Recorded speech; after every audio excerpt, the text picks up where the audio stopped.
Abraham గురించి చెబుతూ, Abraham ఏం చేశాడు? ఆయన నీతిమంతుడిగా తీర్చబడిన తర్వాత అబ్రహాము కలిగిన 2 విషయాలు. మొదటిది ఏంటిది? అబ్రహాం ఏమయ్యాడు? అబ్రహాము దేవుడు నిబంధన స్థిరపరిచాడు. ఎలాగా?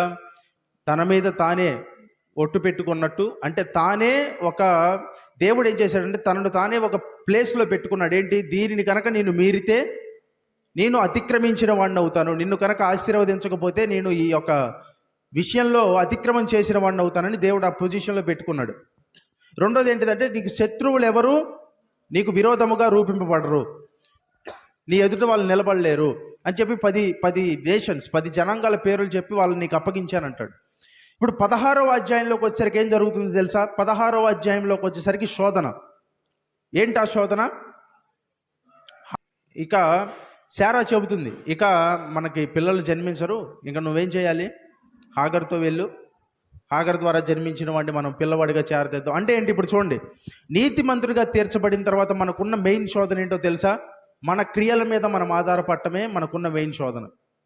అబ్రహాము నీతిమంతుడిగా దేని ద్వారా తీర్చబడ్డాడు?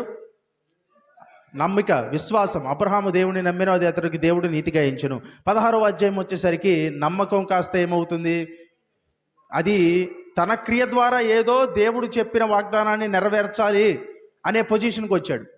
ఇప్పుడు కూడా మనకు వచ్చే శోధన ఏంటంటే, విశ్వాసం వల్ల నీతిమంతులుగా తీర్చబడిన వాళ్ళకి మన క్రియల ద్వారా దేవుడి వాగ్దానాన్ని నెరవేర్చుకోవాలి అనే శోధనే మనకు కూడా ఖచ్చితంగా వస్తుంది. అందరికీ వస్తుంది శోధన. చూడండి, గలతీయులతో ఏమంటాడంటే 3వ అధ్యాయం 2వ వచనం, ఇది మాత్రమే మీ వలన తెలుసుకొని కోరుచున్నాను, ధర్మశాస్త్ర సంబంధమైన క్రియల వలన ఆత్మను పొందితిరా, లేక విశ్వాసముతో వినుట వలన పొందితిరా? మీరింత అవివేకులైతిరా. మొదట ఆత్మానుసారముగా ఆరంభించి ఇప్పుడు శరీరానుసారముగా పరిపూర్ణులగుతురా. చూడండి, ఇప్పుడు అబ్రహాం ఎలా ఆరంభించాడు? విశ్వాసం వల్ల నీతిమంతుడయ్యాడు. ఇప్పుడు వాగ్దానాన్ని ఎలా నెరవేర్చాలనుకుంటున్నాడు? తన శరీరంలో నుండి వచ్చే శక్తి ద్వారా వాగ్దానాన్ని నెరవేర్చాలనుకుంటున్నాడు.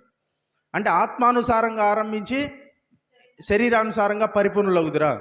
మీరు ఆరంభించింది ఎలాగా? ఆత్మానుసారంగా. మీరు నడవాల్సింది ఎలాగా? ఆత్మానుసారంగా.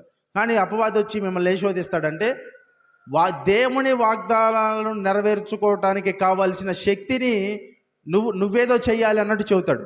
చూడండి, వాగ్దానము చేసిన వాడు, వాగ్దానం నెరవేర్చేవాడు ఆయనే. హల్లెలూయా. వాగ్దానము చేసేటప్పుడు ఆయన ఎంత సామర్థ్యం కలిగిన వాడో దానిని నెరవేర్చడానికి కూడా అంతే సామర్థ్యం కలిగిన వాడు.